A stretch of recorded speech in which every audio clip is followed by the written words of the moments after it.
This episode of the Brutally Speaking podcast is brought to you by On Point Pomade. Keep your beard and hair looking on point with their line of pomades and beard oils over at onpointpomade.com. Use our code BSP15 at checkout and get 15% off your total purchase order. So thanks again to On Point Pomade for sponsoring our show.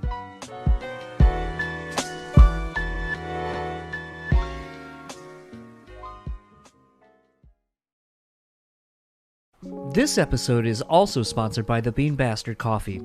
Head over to thebeanbastard.com and pick up any one of their delicious hand-roasted coffees. Coffee lovers will also enjoy their hand-cut and handmade espresso candles and soaps as well. If you're in the Buffalo, New York area, head to their store located at 448 Elmwood Avenue. And thanks again to the Bean Bastard for supporting this show. The Speaking podcast is proudly sponsored by Rockabilia.com. With over 500,000 officially licensed items in their online store, you're guaranteed to find something you need. Use our code BRUTALLY and get 10% off your total purchase order. Now on to the show.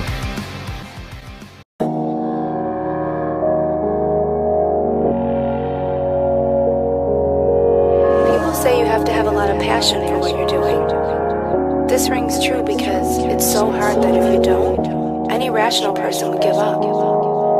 It's really hard. And you have to do it over a sustained period of time. So if you don't love it, and if you're not having fun doing it, you're gonna give up.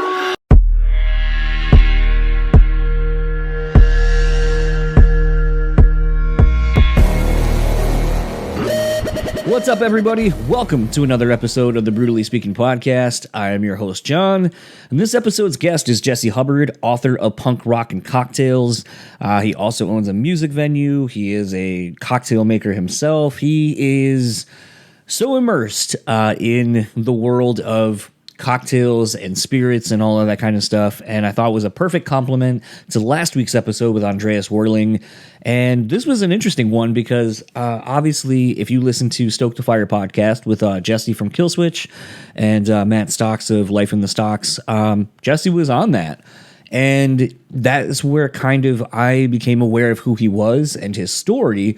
And it was interesting because one night I was I think I was just sitting on the couch watching something with my wife, and then I get a DM on Instagram from Jesse saying, that he likes the show, that he would be a good fit for the show, and, if I was interested. And I was like, yeah, actually, I wanted to kind of reach out to you, but, I kind of assumed potentially you're just, kind of doing things beyond, the reach of what my show is. So, why would you want to slum it up with me down here? But it was one of those where I was really glad actually that he reached out. And it's one of those sometimes too when people do that, when they mention a show or like just send me something like, hey, enjoy the show. I'm always pleasantly surprised at like who's listening to it, because in my head I'm like, no one listens to this, or at least no one that I know that I've heard on something listens to this, but was pleasantly surprised. And the chat we had was really good. We covered some really interesting topics, kind of getting into being in your 30s and 40s and still working in the industry, and, life lessons that we've accumulated over, our time spent in the food and service industry, as well as, working in music in different facets and capacities. So it's one of those where this was just kind of like sporadic and random, but I had a really good time talking with him. And, the idea that he had of, making cocktails inspired by albums that he, has grown up with and has loved, I think is a really interesting take. And, sort of like I had said in the episode with Andreas, talking about, bands working on a beer, working on, getting into spirits and so forth, and just the ancillary avenues now that bands are finding ways to connect with fans, thinking of like the Acacia Strain, making coffee. I know there's just so many new ways now that bands can kind of get out to their fans in different ways. And I think it's really interesting to kind of think about what does that look like? And, especially for Jesse to think about when he thinks of a record, what does it taste like? What emotions, what senses, what smells, tastes do you think of when you're coming up with that? And I think that's a really unique and interesting way to take in art in another way. And I'm not surprised to see that, he gets the attention of some of these bands to sign off on being able to use, you know, their likeness or their names or so forth. Because why wouldn't you? I think it's a really interesting way and something that, you know, you're probably not used to. You know, someone like Henry Rollins getting a drink made for him and he doesn't drink, and it's like, all right, like I would think that would be interesting. You know, if there was for him a non-alcoholic version of that, I think that'd be really interesting to see him try it and kind of see like, this is what I think, you know, you would be. And, you know, I've prosed that to some bands, and more recently, actually in the interview chat I did with Jeff from The Used, you know, I know he's big on teas, and at the end of the thing, I was like, if you were to make a tea for you, like a signature tea, what would you taste like? What would it be? And to me, I think that's an interesting question to ask someone, because I think, you know, there's a lot that can be pulled out of it. And when you hear that chat with Jeff, the flavor profile that he would pick for his tea was really interesting because of something else that we talked about in regards to him personally. And it was kind of a weird correlation that I noticed between what he chose versus kind of how he is. So to me, I think there's a lot of thought that goes into that, that I don't think a lot of people get. And as someone who loves going to, you know, Bar Divani here for me personally, which is one of my go-to cocktail bars, I love that about those, you know, Marcus and the staff there that I interact with, where I don't look at a menu. I don't think of any like, oh, give me a Negroni, give me this. It's more of a, I'm thinking this is a base. I want this flavor profile. Do what you want with that. And we'll go from there and kind of just see what happens. I think it creates this interesting symbiotic relationship between the person who's making this artist, I'll say, to me as the, you know, person enjoying in these things, where it's going to challenge my palate more than maybe I would have by simply just grabbing something that was already made. But it also allows me to let the person kind of flourish with their creativity, and that's fun to me. So I've blabbed on long enough. I will get into this conversation with Jesse, and I'll see you all on the other side of it.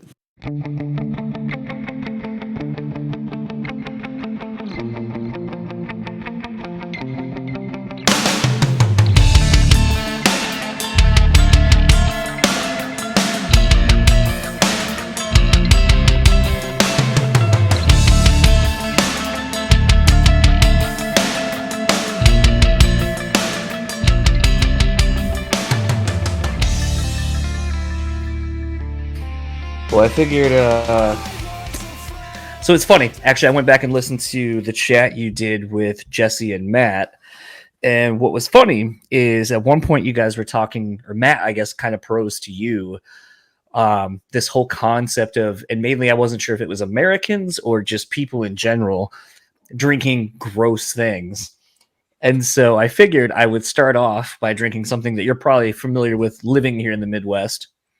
I already know what it is. Yep. I knew it. So we here in Michigan and at the bar I work at actually just did the first sponsored event in Michigan as a whole out for Malort, and we like did a really good job with the promo. But it's one of those where a friend of mine, and being so close to Chicago, like, you know, we're kind of a little bit more aware of it. And I remember like the last time I went to Chicago, like they now have, I think it's a bourbon barrel aged Malort. And then I think they have a tequila, I think a reposado or something like that. But it's funny because I find it funny when people are like, it's so gross. And I'm like, I actually think like I'm not going to lie. It's not like the best thing I've ever had in my life, but it is funny to me how people think that this is just absolutely gross. And I'm like, you know, I think there can be something that someone could make that would actually be good with this. I just don't know what it is. It's funny that you say that. First of all, let me preface this by saying, first and foremost, and to you, yes, sir, yes, sir. Let me preface this by saying that I've never had Malort outside of Chicago. I've only had it when I go to visit Chicago. But I'm talking to the fine folks over at Punk Rock Saves Lives. Are you familiar with that organization? In name only. They're wonderful people doing wonderful things for, you know, not just like the punk scene, but beyond. Really just kind of taking care of their fellow man and woman. with dealing with programs that incorporate mental health, women's health, women's rights, and drug addiction, so on and so forth. They're doing a lot of amazing things. So I'm talking with them about, I'm going to figure out a way for my the next book that I'm putting out to donate some stuff to their cause. And we were talking about doing, maybe a cocktail for social media or something along that lines, to kind of incorporate them. And they were saying that their sponsor, one of their sponsors, is Malort. We're talking about how are we going to do a Malort style cocktail that can kind of reach the masses, that's approachable. So I've been racking my brain. I've been racking my brain about that and trying to figure out how I can do something that's not going to be. Of course, it's Malort. Either you like it or you don't, I think, at this point. So I'm going to have some fun with that one, though, ultimately. Well, I almost wonder if at that point you play into more of the bitter flavor and try to do something that either... Like, okay, so like a good example would be like, I'm not really big, like I'm not a big chocolate person, but chocolate, especially when you kind of go with beer and so forth and other liquors and so forth, sometimes the baker's kind of chocolate and stuff like that, because it's kind of bitter as opposed to sweet, works off of the like either salty or more of a sweet flavor, and it kind of complements in that way. So I almost could see someone doing something on that end where you play into the bitterness, you play into the herbal flavor, you kind of play into those things a little bit more than just it's gross. But it's funny because and I might cut this out, but even though I know my friend doesn't really listen, but he's one of the two people that really has been pushing Malort here since I've known him, and as he's big into Fernet as well. And so for Secret Santa at the bar, I asked for him this year, and I am working with a local sandwich shop, and we're going to make a sandwich for him because the whole sandwich place is called Two Beards, and so it's all famous people who have beards. And so that is what my friend is and so forth. And I was like, I have a really weird request to maybe take this up another notch. Is there any way we can kind of do some sort of a sauce or vinaigrette using either Malort or Fernet?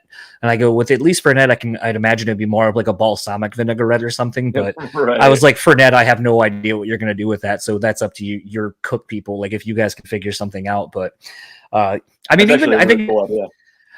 I don't know if it'll work. I'll have to keep you posted. Yeah, please do. But it's one of those where I don't know. I mean, that was kind of the interesting thing, sort of in talking and hearing your conversation with Jesse and Matt, was like, I know Matt obviously quit drinking, and good for him if it's a problem. And that's kind of the interesting thing too, as a lot of people are like, I don't understand how you can just casually drink. Like it's either full on or nothing. And I guess I don't understand that. I guess addiction or that mindset to where you can't turn it on or off. It's all or nothing. But I mean, it's even getting kind of fun to, like, now that the summer's coming and different flavors and so forth, of seeing what places are going to start doing with infusing different ingredients into alcohols or your syrups or all these kind of things, and being like, ooh, season's changing. Like, what's everyone got for their cocktail menus and so forth. And it's things like that that get me really excited, because it kind of keeps things fun and literally fresh all year round. And it's one of the things I love doing when I go to travel, is just literally tasting the local flavors of what people are coming up with. Yeah, anytime I'm in a new city, I'm always asking the locals, give me some breweries, any distilleries, and cocktail bars. You know what I mean? And that's I can spend a little bit of time doing what I love, under the guise of research and development. Do you find? So I know, like, you're also involved with your venue and bar and all that. Like, you're kind of involved in a couple of different facets of the entertainment industry of sorts. Mm-hmm. Do you find yourself kind of getting a bit, like, to where you, like, even in your travel, that you can't kind of turn off the work mode, where you're kind of like, oh, that's a clever idea, I should use that for whatever part of your business? Does it ever get kind of a bit, like, frustrating that you can't just sit back and enjoy going to do something and be on vacation? Bro, all the time. It's just I am actively working on improving that aspect of my life, or working on my training myself to be able to turn it off a little bit more. But I'm always thinking, I go out to see a show or something, and like, oh, that's a cool band, maybe we can get them to Columbus, Ohio, you know what I mean? Or like, I'm looking at the cocktails on the menu, or I'm just whatever it may be, it's all the time. And I think, I mean, there's a positive to that I can take inspiration from all these different places, but sometimes I just want to turn my brain off. You know what I mean? And just enjoy the thing that I'm trying to enjoy. Do you actually feel like kind of the opposite side of that? Do you feel that because your passion for these things, for music, for, spirits and so forth, has allowed you to enjoy actually more of life because you feel like maybe you get a sense of more of where you're going, and in addition to that, it creates your own spark of creativity? Well, I mean, there's an element of truth to that in the sense of, when I go on trips now for fun, if I'm able to, I can, look up somebody that I know in that city, and maybe we can do something together while I'm in town. Hmm. With a little bit of planning. You don't just do it like totally impromptu, but like maybe I'll do a guest bartending shift. Maybe we'll do a pop up together. Maybe I'll do a book signing, whatever it may be. So that what I do lends itself to going anywhere in the world, and you can find people who are into this stuff. So there's definitely a positive to that. But I've been thinking about that recently. Actually, I've got a couple trips that I'm taking to see family, hopefully this summer, and I'm like, what kind of business can I do when I'm on these trips? So I mean, I don't know. It's an interesting thing that I'm always trying to find that work-life balance, but I am truly lucky in the sense that it's cliche, and it took me a while to kind of find this, but I really do love what I do. And so I work really hard, but I truly enjoy it, and when I'm working on planning events and some shows and whatever it may be, or I'm putting together a promotional tour for my book, I'm in meetings all day. I mean, at the end of the day, I'm still like charged up, and because I just love it so much, and I'm kind of putting that sweat equity into my own projects as opposed to kind of trying to do that for somebody else. I'm working towards my own dreams, my own goals, and it's exciting. It's fun. Every day is an adventure. It's funny. I think you guys had said this in the chat, or it could be something literally I just had a conversation.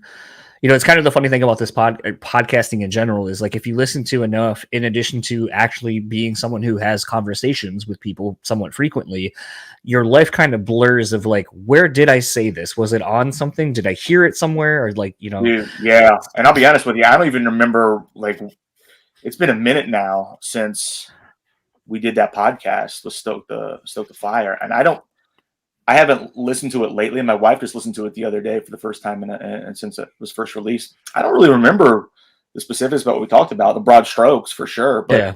I've had many conversations with Matt since then, so it's kind of like that was the first time that we really met, and yeah. So that was, I don't know. Well, it was great. It was kind of funny because I was thinking about how, I think Matt and I had kind of talked about this as well, but just that, we're older people in our lives.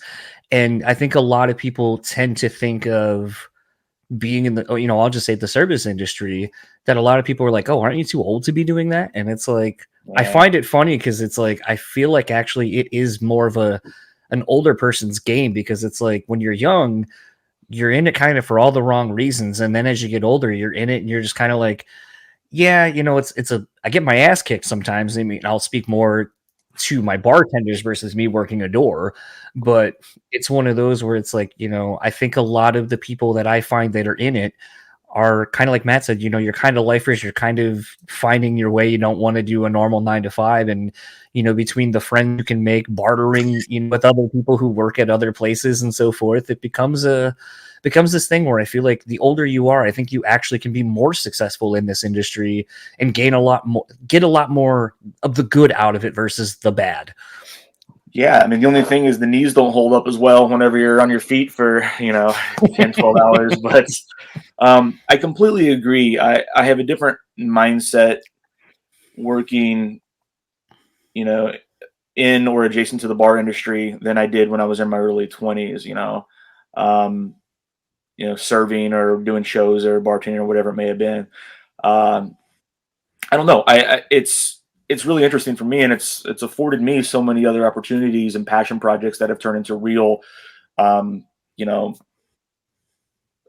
I would consider to be successful ventures that I've branched off into with the bartending still being at the base of that. So um, I wouldn't have had the wherewithal or maybe the discipline to go after some of these projects as a younger bartender. So I think there's absolutely truth to that. How did you get the business acumen to not only, you know, parlay into being a successful, career bar person and maybe even a brand ambassador and so forth, which I know is another offshoot of, as you get kind of into more of the cocktail side of things of these kind of things and sponsored events, but even just kind of, running a venue and doing all that. Like there's a lot of business side of these things that I don't think people are aware of. And it's one of those where I definitely don't feel like it fortunes people who make mistakes because you make a couple of costly ones and that can spell the end of your relationships really more than anything. Yeah. But how did you kind of grow your business acumen in this industry? So I've taken so much of that from the music industry, the music world, to tell you the truth. I know a lot of bartenders that have, really went after some of their goals within the bar spirit world. And so there's an element of that, but so many of my particular, you know, ideas revolve around, cocktails in the bar world, but very music centric. And so I've just growing up in the punk scene and, you know, knowing people, surrounding myself with people who were doing the things that I always wanted to do, like running record labels or booking successful shows. I worked in radio for, quite a while as well. Surrounding myself with people who were smarter than me and knew more than me. And I just was a sponge.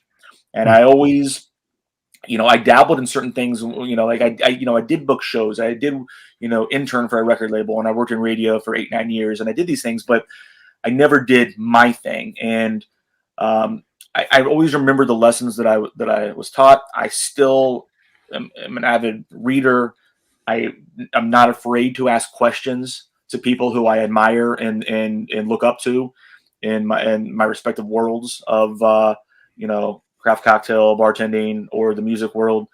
And if somebody's like dropping some advice worth remembering, I'm the first one to like, all right, let me write that down. I just tried to soak up as much as I could from everybody over the years. I'm 40 years old now, got a little bit of experience under my belt, and it's really, I think it's the time for me to kind of, try to go after my thing and let this grow. And I was ready a few years ago, but COVID had other plans for the world. So I'm trying to get that momentum back. And it's to get back to your original question, it's all about just surrounding yourself with good people and smart people who know what they're doing and paying attention to that.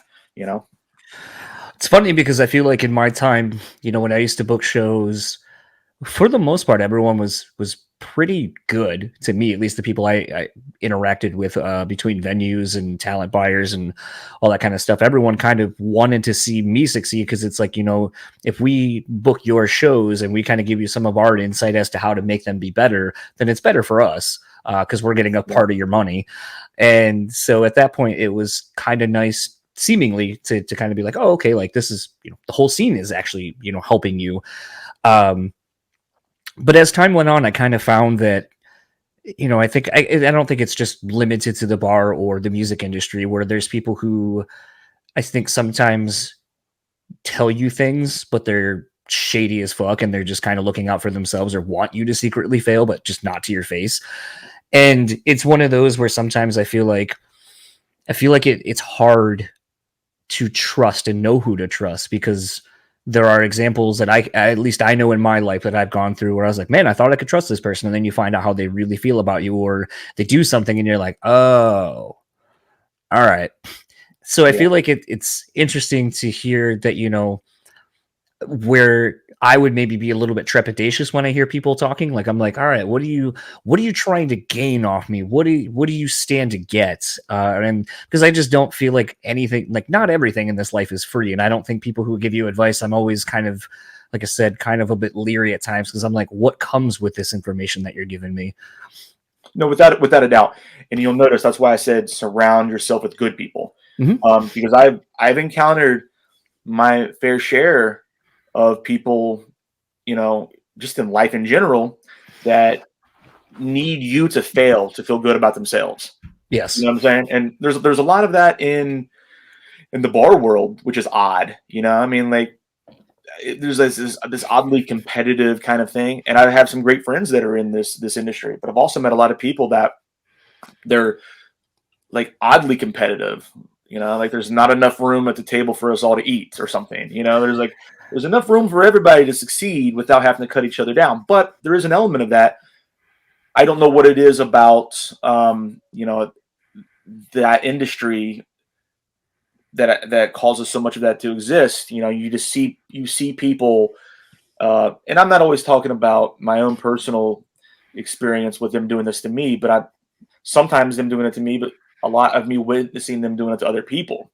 I'm like, I thought you guys were like homies, you know what I mean? And like as soon as they leave the room, they're like, blah, blah, blah, like, that's just ugly. I don't like that. And there's an element of that I've encountered in the music industry, over the years too. But I've met more good people than not, and I like to think that people have good, at their core. And I just try to surround myself with those people who, filled with love and joy and are encouraging toward me for what I'm trying to do and supportive of me. And even if you don't agree with everything all the time, you got each other's backs. Yeah. That's rare. So I hold on to those people when I find them. And, I'm fortunate, like I said, that I truly believe that I met more good people than not over the years. I feel a burp coming on. It's the only problem with drinking sometimes is you're like, God, burps. It's funny though, because as you say that, I feel like that's something I've brought in. That's not, excuse me, there it is. That's not a real word. Brought in is not a real word. That's something I have brought up in the past on the show, but more relating and pertaining to, I'll say more the metal scene kind of, and I guess maybe to a degree the hardcore scene as well, like the newer hardcore scene, where I feel like we don't see as much inclusivity in it. Like, you used to see bands riding with, like, literally riding for other bands. Like, hey, I fuck with that band. I fuck with that band. Like, these are homies, brother bands and so forth. And I don't really see that as much anymore. And I still haven't really figured out, is it because there's been a shift in mentality from, I'll say maybe bands from that are around our age, maybe a little older and a little younger, versus like we'll say like the Harleys and the Jamie Jostas and the bands that literally were out and playing like in the late 80s, early 90s. If there was a shift between an us versus them versus an us versus us and them, because I just don't feel like it's as inclusive as it used to be anymore. And I don't know if it's because someone somewhere, politicking maybe or something, where they are like, oh, that person doesn't deserve this. I do, because I put more time into, I have whatever it is. But I just don't understand why it seems like other genres and other parts of the music industry are more susceptible to working with each other and collaborating and trying to be successful together, versus ours, where it seems like it's more of like, nah, I just do my thing and everyone else just kind of stays over there. And I haven't really figured out what it is, because I feel like even in like I said, like the beer and spirits world and stuff like that, collaborations usually are the funnest thing you can do, and usually bring each other both up and, introduce you to so many other people. And it's weird to kind of see how these things are so symbiotic, but at the same time, even the negative sides of them are very symbiotic as well at times. Yeah. I can't speak to knowing exactly why that is, but I have my theories. What do you think? I think it's a combination of things. I think that it is, much like anything else in life, there's ego involved, there's pride. But I also think there's an element of people getting burned by past relationships in the industry that maybe makes them a little bit standoffish and not as willing to engage with other people on collaborations, or is willing to trust. And it creates a little bit more of a mindset where you're, whether it's intentional or not, you end up being out for yourself and not as willing to prop up the other people that, you normally would, like, hey, look at this guy, check them out. They're doing this, they're doing that. And I get that. I do get that. That's my theory, and I think ideally it could just be, maybe it's naive of me, but the way it used to be, and just, prop up your homies and, and like shout out their work and what they're doing, and I still see a lot of that. I still see a lot of that, but I think there is a gap in that, and it has to do with the age range, to your point, very, very much so. And I'm not sure when that shifted, but there is a little bit of that. Absolutely. Well, I haven't figured out if it's more of a, because people started understanding more of the business side of, in general, of things. We become more, something I've talked about on the show is, learning tribal knowledge, learning from your elders, learning from those who come before you. So, I think all of our parents have uttered this sentence to us at some point where it's like, I've been where you are. I'm just trying to help you not make the same mistake I did. And so it becomes one of those that when you hear something like that, it's because someone has, failed or had a learning experience, and they're trying to save you the heartaches, the hardships and all that kind of stuff of making mistakes. But I think in that same capacity, I think people have been talking more freely about a lot of the same things happening in business, like in our group text of our bar text, we were told the other day, hey, everyone stop talking about what you make here. Cause it's awkward and people are asking like, how much do you make? And da, da, da, da, da. But then part of me is like, I kind of, as someone who didn't work in the bar industry for a while or the service industry for a while, part of me is kind of like, fuck it, bring the transparency, because it's like, I found out that almost every other door person working, not only on our street, but like in most of our city are making almost double what I make.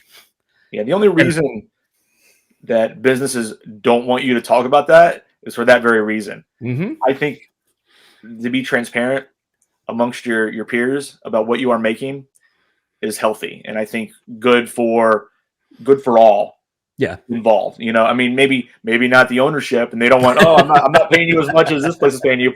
But that's a problem. And so everybody knowing what everybody else is kind of in for solves that problem. Yeah. And I feel like maybe that's what's led to a little bit of the same thing in the music industry, where I feel like maybe everyone feels like there's only so much of the pie to go around. And if you're making more, or if you get some, then that's less than I get overall. And then it just creates this, I guess, toxic environment of instead of trying to support each other, it's like, well, let me get as much as I can. And I feel like I see a lot of that, like you were saying earlier, where some people are like, well, I don't necessarily want to give you my business, or you're taking business away from me. And it's like, there should be enough for all of us to go around. And, I likened it to the comment you made on the Stoke the Fire thing, where you were like, your friends come in from the other bar, and, we're that bar on our road, like we're the last bar open typically. And so all the service people after working their shifts just come and basically give us all their money. And then if we go, I know, at least I do, or when I go to the other bars, it's like I just turn around and basically give it right back to them. Passing the money around. Yeah, you're like, this isn't really money I had anyway, so here, you have it. I mean, the thing is, regardless of the industry, nobody's on top forever. And, I think it's important to not burn bridges. And, if you're cool with somebody, stay cool with them. It doesn't matter how big you think you are and whatever, or how big they may get. Nobody's on top forever. And at one point, it's going to be beneficial to work together again, to collaborate on something. Maybe you can help each other out. And you never know. You never know where relationships are going to take you. And, I just think, it's good to have pride in what you do, but when ego comes into it, that's problematic. Yeah. I mean, I couldn't agree with that more. I mean, that was kind of the funny thing to me as I work at a bar, like most of the time it's like, my day job is essentially grocery shopping for people who don't want to do it. And it's funny to me because a lot of times people, I don't feel like when I say like what I do, I feel like there's like sort of this stigma of like, oh, and it's one of those where I feel like the sentiment is almost like, oh, that's all you can do, or that's what you do. Like it's almost like it's below someone. And I'm like, dude, I work a job that pays my bills. I don't have to work a 9 to 5. If I want to leave to go do whatever, I don't have to answer to anybody. Like, and it was really interesting thinking about it when I got sick, like a couple of weeks ago, like out of the blue, like had 2 days, like where I was like, I just don't feel good. I took like the next day off, and then I took the next day off, and I was like, and I didn't have some boss going like, well, okay, well, you got to come back tomorrow, or like, you know, a coworker who's like trying to make me feel bad. Like, I really had to pick up the slack for you the last 2 days. And it's like, you know, I feel like we, you know, almost exist in this sense of like, you just have to like work and you work and you work and you work and you work, and it's a rat race, and you feel bad when you have to take a personal day for whatever the reason. And it just became a thing where I was like, dude, like I'm kind of done with this, and then found something that allowed me to kind of do what I'm passionate about while still being able to support myself monetarily. And it's one of those where I feel like, you know, as you get like kind of going back to the sentiment of like, for some of us, it's just getting out of the normal 9 to 5, because that's just not who we are or what we're meant to be. And we find a way to make it work. And I feel like that's kind of what I've done, because it's like, some people might look at me like, oh, you grocery shop and you work at a bar and you're almost 40. Like, what the fuck have you done with your life? And I'm like, I have so many years of experience doing this, this, this, and this. Like, they'll never take that away from me. And I can go get those jobs at any point, and I probably could make more money, but at what cost? Like my, like sort of my health in some instances, sort of my mental well-being, or, you know, just being abused, essentially of, you know, hey, we need you to work these extra hours, but you know, other guy who chose not to, like, there's no expectation to do that. And then so you like beat yourself up, and it's like, it's not worth it. And well, you found the way to be able, so you got this like super successful rad show that you have, and not all jobs, like 9 to 5 jobs, would allow you to be able to focus on this the way that you do. right. So you figured out the balance. Like, I'm going to do this and I'm going to do this, you know, to take care of, you know, adult shit, you know, and then I have my passion and I can focus on this. I mean, I think that's the way to do it. I think you figure something out here. So anybody that shits on that, that's their problem, man. Like, you're doing your thing. Well, I almost feel like it's more of like, I sometimes when I see people doing that, I almost feel like it's like they're almost resentful of is what I really take away from it. It's the nonverbal. It's like, Yeah. I feel like you're mad that you haven't figured out how to be happy in your life and figure out what makes you happy and how to figure out a way to do it.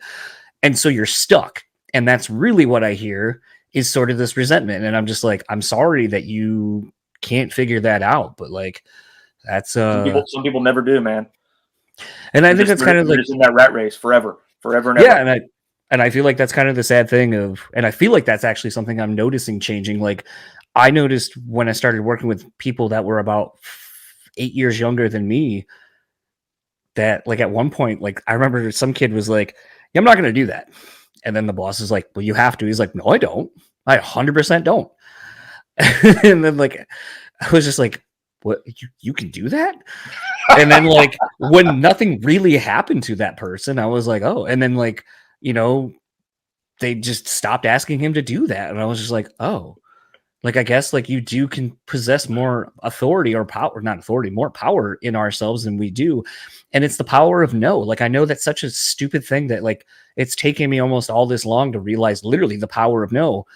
And it even extends not just to working circumstances, but like your own life of just like, you know, there have been times where I'll start to make a plan with someone and I realize I'm already too fucking busy with other things, and I'm just not going to be able to really be there for that thing. Mm. So I just have to be like, I want to do something now. Let's look somewhere else, but I'm going to have to tell you no now to this thing.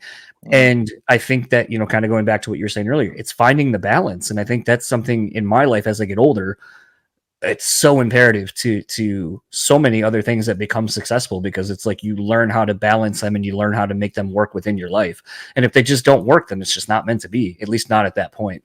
Yeah, I think it's very important to know your bandwidth for what you can handle, you know, and you know, to your point about you know, not doing something that you're not comfortable with and don't want to do in a job setting.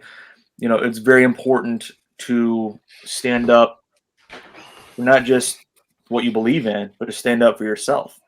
And, you know, so often we find ourselves just going along and doing something that we might not be into because, or might be truly against or not, in a job setting. And why?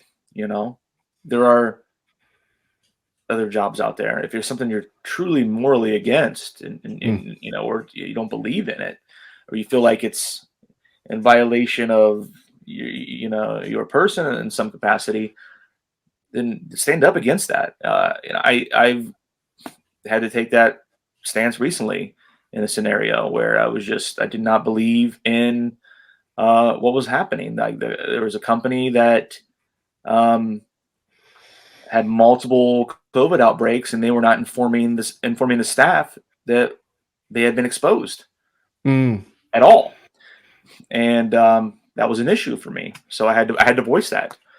So I think it's important to do. It's not easy to do, but it's important to do. Out of curiosity, you don't have to talk about this if you don't want to. Just something I find interesting as I get older. Mm-hmm. We've kind of talked a few different ways and times about, time management and finding, a way to balance out your life. I know that you're married. How has it been for you to do all these things, between running a venue, doing, writing a book and all this kind of stuff, now writing another one, and finding time for just you and your significant other? Like, is that hard for you to find just time for the two of you, or are you able to kind of maybe bring them into what you are doing and kind of make it to where you're kind of all inclusive with everything? Well, it's a great question, and I don't know that I have a super concise answer for that, but I'll say me and Christina are into all of the same things. She's into punk rock and craft beer and cocktails and whiskey and, going to ball games and all this fun stuff. I have to remind myself that, all right, just because she's into these things doesn't mean she doesn't like to do other more traditional, quote unquote, girly things. You know what I mean? Like, right. I think I want to have to take her to see, I think there's a new Bridgerton movie coming out or something, one of those shows that she's excited about. So I don't know anything about it, but she informed me that we're going, so we're going to go. I have to do things that she likes as well. And I sometimes I get caught up in like, oh, well, she wants to go see Less Than Jake too. You know what I mean? So it's mutually beneficial. Well, no, but she still wants to do other things. So I have to really make sure that, make an effort to like, all right, I have to make sure that I'm giving her what she needs and she wants with quality time that isn't just doing things that I want, just because she may enjoy them. So I'm very aware of that. I want to make sure that she's enjoying herself and doing fun things as well. But it is easy for us to go do some of this stuff together and have a good time because she truly enjoys them. She's very involved in St. Russell Productions, my event company. And, that's fun working together. And honestly, to tell you the truth, now that I'm really focusing on making my event company and my projects, giving it my full focus and making it my 9 to 5, so to speak, I actually have more time with her than I did when I was just bartending, because I am making the hours and I am making the events. And while, yes, I am putting way more time into it, I'm working crazy hours a week to try to make all these things happen. There's part of that where, all right, I'm doing this for me, I'm doing it for us, so it just feels better. But also, if I need to or if I want to, then I can make sure that I'm free on this night or I'm free on that night. And it's up to me and my planning. And obviously there's other pieces to the puzzle, but in a weird way, we have more time together. And she works for a company that allows her to work from home, so that helps as well. But she's been great from the get-go. When we met, I was already, bartending. And so she's only known me to do that. When the pandemic hit, we had all this time together, which was really great. So I'm just trying to get back to where I can have, fill my days up and then my nights knowing way in advance what they're going to be for these events, and I treat writing like a job. I'm doing it from this hour to this hour. There are times when inspiration strikes and I'll be like, jumping on my phone and taking notes, but trying to be very mindful of that. So that's a great question, and it's something that I think you can always do better. I mean, I look at marriage as a partnership. So, I want to make sure that, both of our needs and, wants and desires are being met. And, you try to have open communication and always have that dialogue, and are we spending enough time together? Is everything going the way we want it to? And if not, maybe I need to slow down a little bit for a minute, and have some quality time together, and maybe do something, just the two of us, disconnect, throw the phone away for the day, get off the computer, and just go hiking or whatever it may be. You know what I mean? Yeah, I think for me, it's funny because it's like my wife. At one point, my wife and I literally worked for the same company. She in a different capacity than I did. And what was funny is I thought it wouldn't be much of an issue because we weren't working remotely in the same department at all. But then I'd come home like during my training with my training packets and stuff, and then she would kind of go through them and be like, "Wait, why the fuck are they having you do this? Like, you don't have like that is the thing they're having you learn to do is so client specific. Like, there's not even a need to train you on it because like literally we will go through the parameters the clients have given us as to what you're looking for defects and so forth." So and I was like, I don't know, like this is literally what they're having me do. And to then me complaining about something, and then it was bad. And I remember like at one point during my exit interview, they were like, "Why are you leaving?" I was like, "Because I love my wife more than I love this job." Like I understand that spouses are going to kind of bitch about their day, just is inevitably what it is. And I go, but when you both work for the same company and have sorted the same people or things you're bitching about, you don't get to get away from the job. And I go, and at the end of the day, because I thought I was going to get a different role with the company where it really wouldn't have been an issue, and me complaining about logistic stuff would have nothing to do with, more of the quality side of things, that it just becomes this thing where I was like, I just don't want to, I can leave and it won't affect anything. So I'm going to bow out. But it's one of those that I sometimes don't think that we take into consideration, especially when you do, like myself and you, where you do a lot of ancillary things, like booking shows or doing a podcast, traveling for shows, going to shows, doing all these things. I don't think sometimes we stop to think about, the other person in our life. And so to me, I tend to enjoy because I think it gives a little bit of insight into, everyone loves their significant other, or they should at least. So it kind of gives a little bit of a reprieve of kind of talking about yourself and talking about, the other part of what makes you you, and the other part of your life that makes you whole, and why you do these things, beyond just yourself.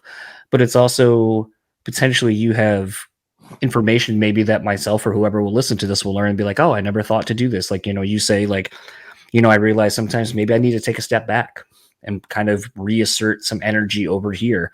I think these are valuable learning lessons, not just to your significant other, but to people in general, building and maintaining your relationships that you have.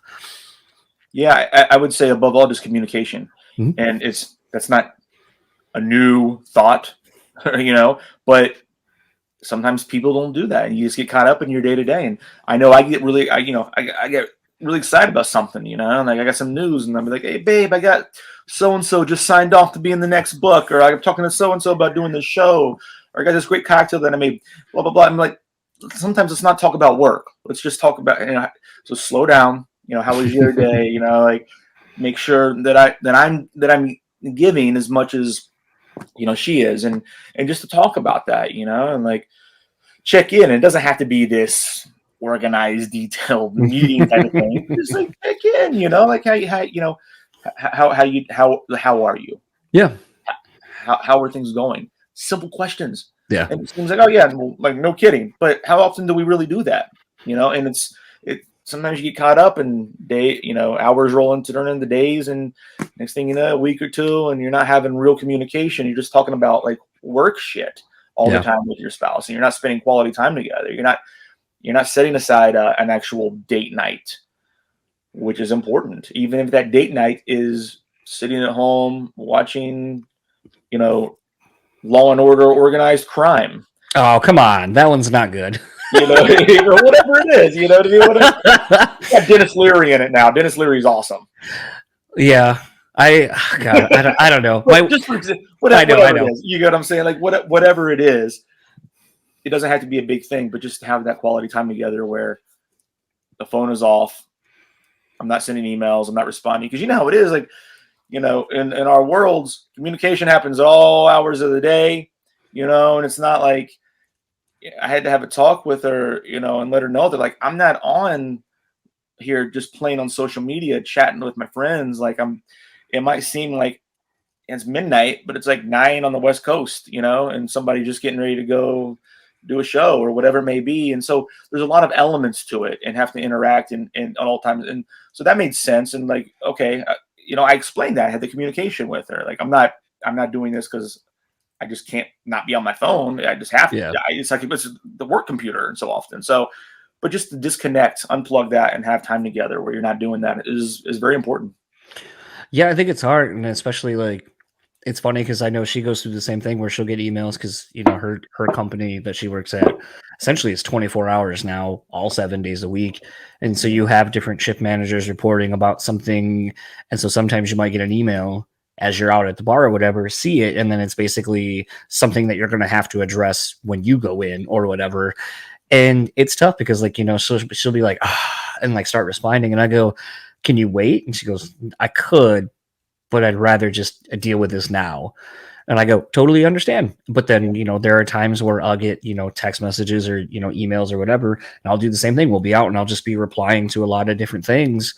And it might seem like I'm not paying attention, but it's like, yeah, I'm kind of like doing something because I now my chat that I did or, has to get moved or, I was working on something else, just a million things that happen with a lot of the things that I'm involved in. So it's like, oh yeah, it kind of sucks, but it's part of the job. And, there are times where I've made the joke to her. I go, like when we get free tickets to things or we get to go to festivals and like, we don't got to pay them. We got these like wristbands that allow us to pretty much go anywhere. I kind of got to do that. That's what pays for it. It's the time you pay into it to get the reward. Yeah, it's true. It is.